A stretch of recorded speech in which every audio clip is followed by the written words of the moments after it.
if you take children and you group them together in in groups defined by age, so let's say you have 32-year-olds, 33-year-olds, 34-year-olds, all the way up to 18. And then you watch them interact and you code their behavior for kicking, biting, fighting, and property theft, then what you'll find is that the 2-year-olds are by far the most aggressive of the lot.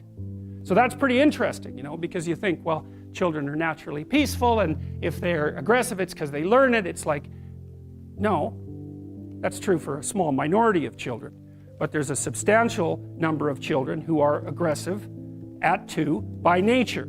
Most of them are male. Now that doesn't mean most children are like that, because they're not. Even if you look at 2-year-olds who are the most aggressive human beings, most 2-year-olds aren't aggressive, but some of them are, and most of those are male. Okay, so then let's say you identify this cohort of aggressive 2-year-olds and you track them across time. Track them for the next 2 to 4 years, or track them until they're 4 years old. What you find is the vast majority of the hyper-aggressive male 2-year-olds get socialized perfectly well. So by the time they're 4, they're temperamentally probably still more aggressive, but they've become civilized little monsters, so other people can tolerate them. And that means that they've had parents or peers or educational experiences that enabled them to learn how to interact productively with other kids and to bring their aggressive nature under control. Some of that seems to be mediated by the opportunity to engage in rough and tumble play. And that's one of the things that we know that helps socialize rats, for example. It's vital to them, but it also seems to really be good for socializing young kids. And rough and tumble play, which is something that adult males particularly like to do with young kids, by the way, not before 9 months because they're just too little, but once they become ambulatory and, you know, kind of puppy-like, so that they're a little bit more robust, then you can play a lot with them, and you can play with them right at the edge of danger too, which kids absolutely go nuts for that. They love that. And so one of the things that's happening with boys, because they're way more dosed with attention deficit disorder medication than girls, is that their natural proclivity to engage in robust and troublesome active play isn't appropriate for a school environment where you're just supposed to sit down and shut up, and so the kids get hyperactive. And instead of letting them out to run around until they fall over half exhausted, which is exactly what you should do, you know, you medicate them so that their exploratory systems, which are the activity of which is facilitated by the dopaminergic agonist, that's the ADHD medication, suppresses the play function. It's absolutely appalling. There's no excuse for it.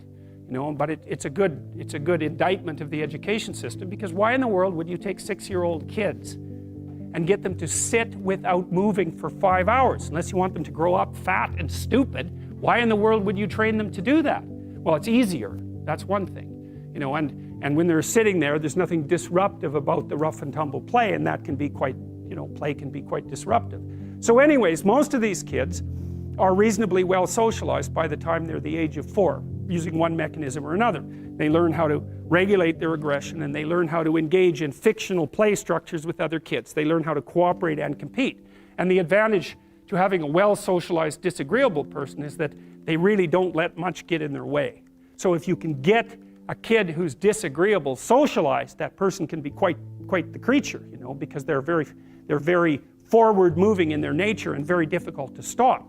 But if you don't get them successfully domesticated, tamed, roughly speaking, by the time they're 4, their peers reject them.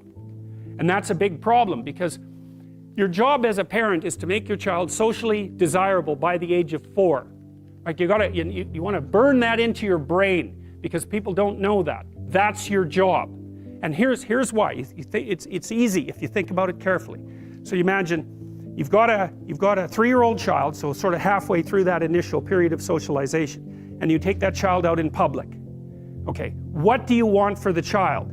Who cares about you? What do you want for the child? You want the child to be able to interact with other children and adults so that the children are welcoming and smile and want to play with him or her, and so the adults are happy to see the child and treat him or her properly. And if your child's a horrible little monster because you're afraid of disciplining them, or you don't know how to do that properly, then what they're going to do is they're going to experience nothing but rejection from other children and false smiles from other parents and adults. And so then you're throwing the child out there into a world where every single face that they see is either hostile or lying. And that's not something that's going to be particularly conducive to the mental health or the well-being of your child.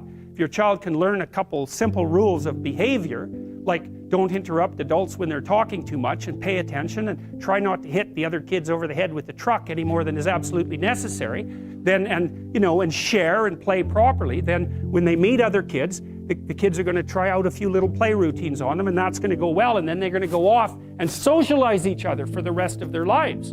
Because that's what happens, is that from 4 years old onwards, the primary socialization with children takes place among other children. And so if the kids don't get in on that early, they don't move into that developmental spiral upwards, and they're left behind. Now, what happens to normal boys, roughly speaking?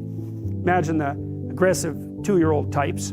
They get socialized, so their level of aggression goes down, and then they hit puberty and testosterone kicks in, and bang, levels of aggression go back up. And so that's why males are criminals between the ages roughly of 16 and about 25. And then it starts to decrease at about age 25 or 26, which is usually when men stop staying up late at night, stop drinking as much, develop a full-time career, and take on the burdens and responsibilities and opportunities that are associated with a long-term partner and family.